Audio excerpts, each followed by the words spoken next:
Friends ఈ ఇల్లు చూడండి, పశ్చిమం వీధి కలిగిన స్థలం. అయితే వీళ్ళు పశ్చిమం ఖాళీ స్థలం వదిలి ఉత్తరం అద్దు చేసి, దక్షిణం ఖాళీ స్థలం వదిలి, తూర్పు కొంత ఖాళీ స్థలం వదిలి ఇల్లు కట్టినారు. అయితే ఇక్కడ ఇంటి బాగా గమనించాల్సిన విషయం ఏంటంటే, పశ్చిమ వాయువ్యంలో గుంత దిబ్బే పెట్టినారు. పశ్చిమం వీధి గల స్థలం అయినప్పుడు దక్షిణం ఖాళీ ఉంది, ఉత్తరం అద్దయినది, ఉత్తరం అద్దయినది, తూర్పు కొంత ఖాళీ స్థలం ఉన్నది.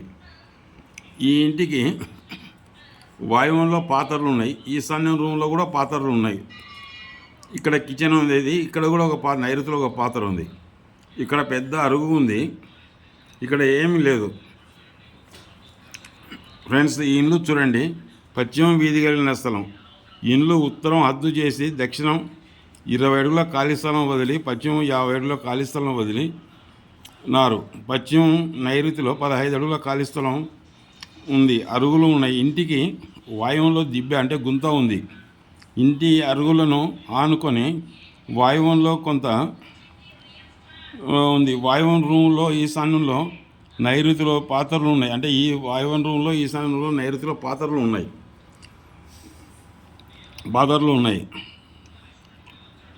అయితే ఈ ఇంటికి పాత్రలు అవి ఉండడం వల్ల ఇక్కడ ఈ వాయువ్యంలో దిబ్బే ఉంది. ఇది వరకు తూర్పు ఖాళీ స్థలం ఉండి ఉన్నామని చెప్పినాం కదా. అయితే ఈ ఇంటి వారు ఇల్లును ఆర్థిక సమస్యలతోని అమ్మి ఊరు వదిలి వెళ్ళిపోయినారు.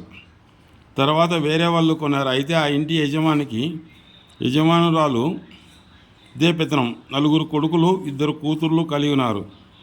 అయితే వాయువ దోషాల వలన ఆ ఇంటి ఆడసంతతి బాధపడట లేదా వారి విషయంలో తల్లిదండ్రులు జరగడం జరిగింది. వాయువ దోషాల వలన ఆ ఇంటి ఆడపిల్లలకు పెళ్ళైన తర్వాత నడి వయసులోనే స్వర్గస్థులైనారు. పెద్ద కుమారునికి పశ్చిమ భాగ దోషాల వలన పోలియో వచ్చి అంగవైకల్యం కలిగినది. 2వ కుమారుడు గవర్నమెంట్ ఉద్యోగస్తుడు. 3వ కుమారుడు పచ్చి తాగుబోతూ మోసగాడు, వానికి లేని చెడలవాటు లేదు. 4వ వాడు ప్రేమ వివాహం చేసుకున్నాడు, వానికి 3 ఆడపిల్లలు. పెద్ద పాప అవిటిది, వీడు కూడా తాగుబోతు, పెద్ద పచ్చి మోసగాడు. 2 కుమారులు తప్పుడు. ఆ ఇంటి వారందరూ మధ్యలోనే స్వర్గస్థులైనారు. ఆస్తినంతా తాగుడికే అయిపోయినది. 3 సంతతులు ఆడపిల్లలకు ఇబ్బంది కలిగించినది. ఇక్కడ చూడండి, వాయువం ఎప్పుడైతే గుంతున్నదో ఆ ఇంటి ఆడ సంతతికి ఇబ్బంది కలిగించింది.